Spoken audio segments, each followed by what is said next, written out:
Did you tell anyone at the FBI that all FBI employees who they identified who had worked on cases against President Trump would be removed from their jobs? Did you tell that to someone at the FBI? So let me ask you very specifically, did you ever take any action to terminate or discipline an FBI agent or employee in whole or in part as retribution for being part of an investigation of Donald Trump or January 6th? No. You also committed, you assured Senator Blumenthal, all FBI employees will be protected against political retribution. So you're testifying today that you played no role in the firing of even a single FBI agent for political retribution. None for political retribution. And if any FBI agent said you did, they would be lying. Is that your testimony? I'm only speaking to my actions. Everybody is allowed to make their allegations. Oh, no, these are allegations against you. And so, Mr. Patel, if FBI, senior FBI agents or employees said that you were firing them for political retribution reasons because of the cases they were assigned, you're saying they would be lying. Is that anyone that was terminated at the FBI was done so for failing to meet the standards, uphold their constitutional oath, and effectuate the mission. Well, by meet the standards, are you talking about meet the standards of protecting the president under any circumstance? No. You also guaranteed Senator Blumenthal that every FBI employee will be held to the same, absolute same standard. No one will be terminated for case assignments. Are you testifying today that you never terminated anyone at the FBI in whole or in part because of a prior case assignment? No one at the FBI is terminated for case assignments alone. Well, I'm asking about you, Mr. Patel. Did you, in whole or in part, terminate anyone at the FBI because they worked on the Trump investigation or because they worked on January 6th? No one at the FBI has been terminated for case assignments alone. Okay, you're saying alone. Does that mean they were terminated in part because they were assigned to a January 6th case or assigned to the Mar-a-Lago case? You're being very precise here, Mr. Patel. You're saying alone. That means they were fired in part because they were assigned those cases. Is that your testimony? Absolutely not. But if you want to keep putting words in my mouth, then go let me ahead. ask you, let's strip away the word alone. Did you terminate or participate in any discipline of any FBI employee in whole or in part because of their work on an investigation of Donald Trump or January 6th? Yes or no? Any terminations at the FBI by employees. No, I'm asking you a very specific question. And I'm going to answer the question, but you don't like the answer because it's the truth and it guts I want your an answer to my narrative. question. I don't want an answer to someone else's question. So let me just be precise, and I ask for a yes or no answer. Did you ever terminate or discipline an FBI employee in whole or in part because they had been assigned or worked on an investigation of Donald Trump or January 6th? FBI yes or no? employees are only terminated Yes if or they no, fail Mr. to Patel? uphold their oaths of Yes or office no? and duty. You're not at the answering my FBI question. I don't not have to answering my answer your question yes or no because you're setting up a trap so you can have a media I'm narrative. not setting up a trap. And I'm not giving it to you. Unless it's true that you fired people. People in have whole been or in part terminated at because the they- FBI who failed to uphold they were the assigned standards to. that the FBI requires them to Did uphold. you tell anyone at the FBI that all FBI employees who they identified who had worked on cases against President Trump would be removed from their jobs? Did you tell that to someone at the FBI? Say that I would remove people for case assignments? That people that were identified as having worked on cases against President Trump would be removed from their jobs. Did you tell that to someone at the FBI? People are not removed Just for case answer my assignments. question. Just answer my question. Did you tell that to someone? People are not removed for case No, assignments. you're not answering my question. And I would Mr. never Patel, tell anyone. Did you tell someone at the FBI that FBI employees identified as having worked on cases against President Trump would be removed from their jobs? Yes or no, did you tell someone that? I would never tell anyone at the FBI that they're being removed for basically their case assignments. Okay, so anyone who had said that would be lying. Is that your testimony? Anyone can say whatever they want. No, I know, but you're saying they were a liar. I'm telling you what I said. Because this is in the complaint against you, Mr. Patel. So you're saying Mr. Driscoll and others are liars? I'm not going to address the complaint in the ongoing Okay, well then let me ask you, have you ever told anyone at the FBI that the FBI tried to put the president in jail and he hasn't forgotten it, and that your job depended on the removal of agents who worked on cases against the president? No. Did you ever tell anyone that? No. Okay.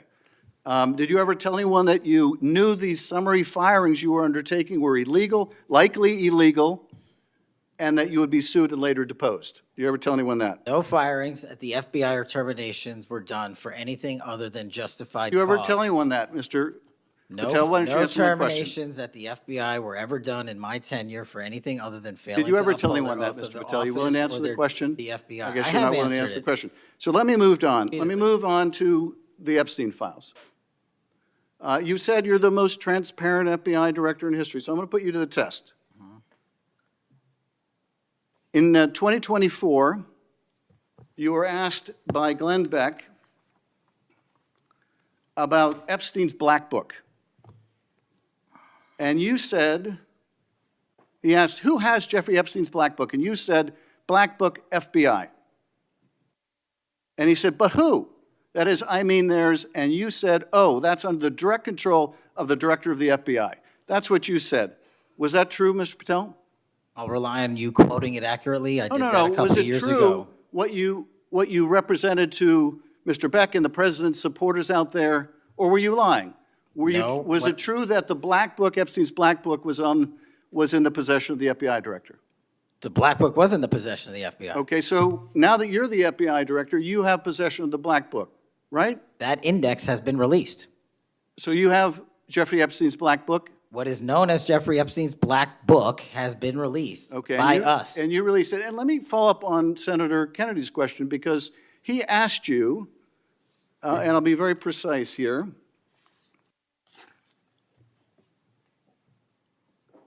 You've seen most of the files. Who, if anyone, did Epstein traffic these young women to besides himself? And you said, himself, there's no credible information, none. If there were, I would bring the case yesterday that he trafficked to other individuals. And Kennedy, the information we have, again, is limited. And Senator Kennedy said, the answer is no one. And you said, for the information we have. So is it your testimony today that in all the Epstein files, that Jeffrey Epstein trafficked no one to anyone but himself? Is that your testimony, Mr. I never Patel? said Jeffrey Epstein didn't traffic anyone else. Did he traffic any young woman to someone other than himself? That was Mr. Kennedy's question, And I Senator Kennedy's said question. the information that 3 administrations have had access to I'm have asking made you- determinations that there are no investigative leads that were credible to prosecute and investigate any others. I'm Well, specifically I'm asking stating you whether we it's were your working on. testimony today. Well, you just read that it, and I said it I'm- 10 minutes ago, so let the record reflect my I testimony. just want to make sure there's no misunderstanding, because there are victims like Virginia Guifer who have testified otherwise, who have said otherwise, and you're telling the American people today that the Epstein list is a single name and it's Jeffrey Epstein. That's what we're to believe? That's not what I'm saying. That's what you're saying, and Well, you let can me- say let me whatever ask you Let want. me ask you this. When Todd Blanche went to interview Ghislaine Maxwell, she said, but did I think these guys were coming for that? I really don't. If you met Epstein, there's no way that this cast of characters, of which it's extraordinary, and some are in your cabinet, who you value as your co-workers, and you know would be with him if he was a creep or because they wanted sexual favors. A man wants sexual favors, he will find that. They didn't have to come to Epstein for that. And the next question Todd Blanche, the president's former criminal defense lawyer, asked is not who in the cabinet, who are you referring to? His question is, so when's the last time you think you were with Mr. Epstein when he got a massage? So let me ask you, who are those cabinet members that Ghislaine Maxwell was referring to that, that were part of this cast of characters associated with Mr. Epstein? Who are they?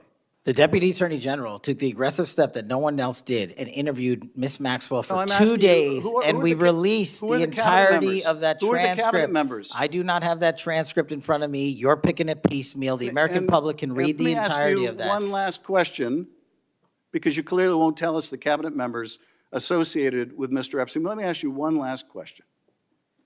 And that is, right after she gives this testimony in front of an FBI agent, among others, she's transferred to a minimum security prison not suitable for a sex offender like herself.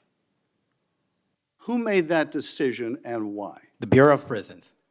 The Bureau of Decisions made it in Prisons. The Bureau of Prisons decided on their own, without any consultation with Blanche or anyone else, that they were going to suddenly, after this interview, completely unrelated to this interview, completely unrelated to anything she said, move her to a prison not suitable for a sex offender. You want the American people to believe that?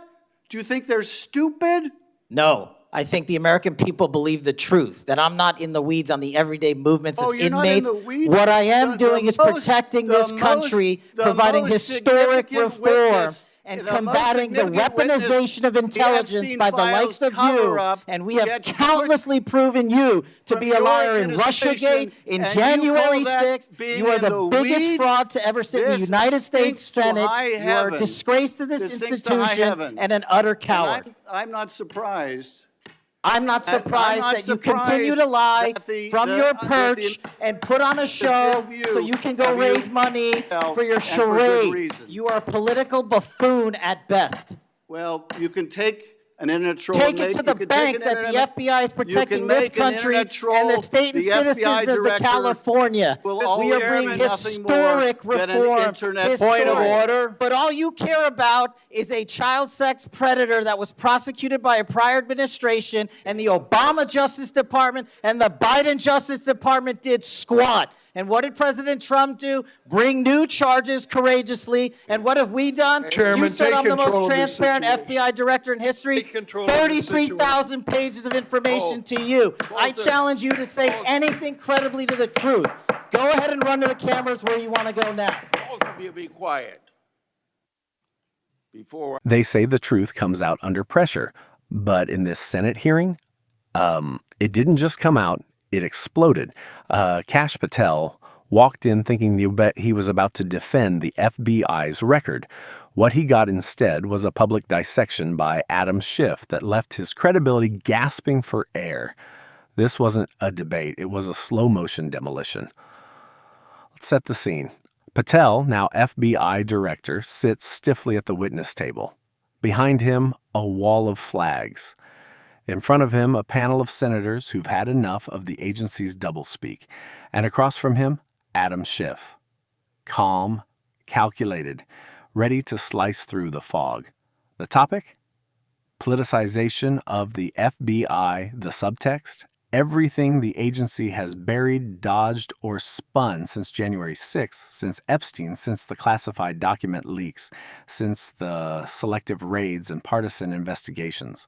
Patel opens with a statement. It's polished, sanitized, full of phrases like national security, ongoing investigations, and institutional integrity. It's the kind of speech that sounds responsible until you realize it says absolutely nothing. Then Schiff leans in. Is that your testimony? He asks, a voice steady but sharp. That the FBI has not been politicized under your leadership? Patel hesitates. He repeats a line about nonpartisan enforcement. Schiff doesn't blink.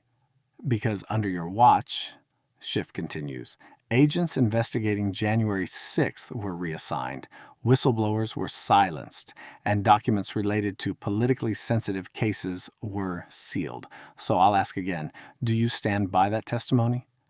The room tightens. Patel shifts.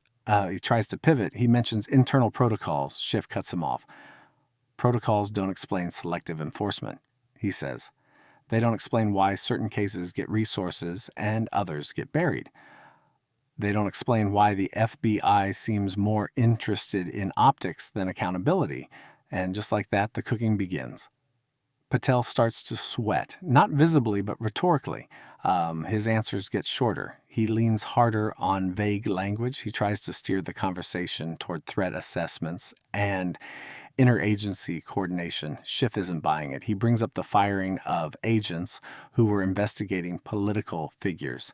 He cites leaked memos. He references internal emails that show pressure from higher ups to avoid politically sensitive targets. Patel tries to deny it. Schiff reads the memo aloud. "You were copied on this," Schiff says. "You knew. You approved. So, again, do you stand by your testimony?" Patel stammers. He says the memo was taken out of context. Schiff raises an eyebrow. "Context doesn't change the facts," he says. "It just changes the excuses. This isn't just a grilling, it's a dismantling." Schiff isn't yelling, he's dissecting. And Patel, he's unraveling. By the end of the segment, Patel looks less like a director and more like a man who walked into a trap he didn't see coming. Schiff didn't just challenge him, he exposed him. He exposed the machinery, the choreography, the illusion of neutrality, and the public. We're not just watching, we're remembering, we're connecting dots. We're asking why the FBI keeps claiming independence while acting like a political tool. Because when the system cooks someone, it's not always with fire. Sometimes it's with facts. Adam Schiff isn't done, not even close. He shifts gears from general oversight to specifics. And Kash Patel, he's already wobbling. What comes next? A masterclass in pressure. Schiff opens with a name, a whistleblower. Someone inside the FBI who raised concerns about political interference in case assignments. Schiff reads from the testimony. Agents were instructed to deprioritize investigations involving political donors and high-profile figures. Patel tries to interrupt. Schiff doesn't let him. "Did you authorize this directive?"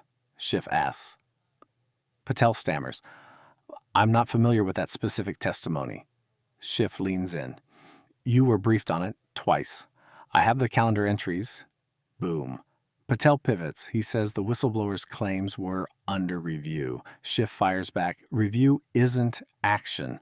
Review is delay. Review is what you do when you want the story to die quietly. The room shifts. You can feel it. Patel isn't just being questioned. He's being cornered.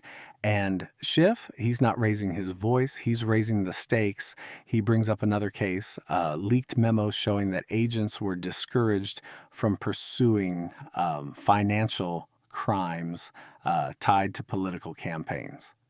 Now, Patel says the memo was misinterpreted. Schiff reads the internal email. We've been told to tread lightly on campaign finance cases until after the midterms. Tread lightly, Schiff repeats. Is that the FBI's new motto? Patel tries to laugh it off. Bad move. Schiff doesn't flinch. This isn't funny.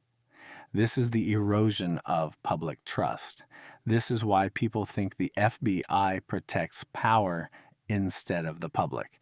And that's the heart of it. Schiff isn't just grilling Patel. He's speaking to the audience, to the millions watching who've seen institutions dodge accountability for decades. He's voicing what they feel: frustration, betrayal, disbelief. Patel, meanwhile, is unraveling. His answers are defensive. His tone is clipped. He starts repeating phrases like, "We follow the law," and "we act without bias." But the evidence says otherwise. And Schiff? He's got receipts. He brings up the agency's handling of classified documents, how raids were conducted selectively, how leaks were investigated only when politically convenient. Patel says the decisions were based on threat assessments. Schiff counters, or based on headlines? The silence is brutal. This isn't just a hearing, it's a reckoning. And Patel? He's not just being questioned, he's being exposed. Schiff closes the segment with a line that lands like a punch. The FBI doesn't need better PR, it needs better principles. Patel doesn't respond. He can't. Because the truth is louder than any talking point. And the public? We're not just watching. We're connecting dots. We're remembering every time an investigation vanished, every time a powerful name escaped scrutiny, every time justice was delayed until it was irrelevant. Because this isn't just about Kash Patel, it's about the system, the scaffolding, the choreography of accountability that protects the powerful and gaslights the rest. And Schiff, he didn't just cook Patel, he served him up as a cautionary tale. By now, Kash Patel isn't just cornered, he's exposed. And Adam Schiff, he's not done.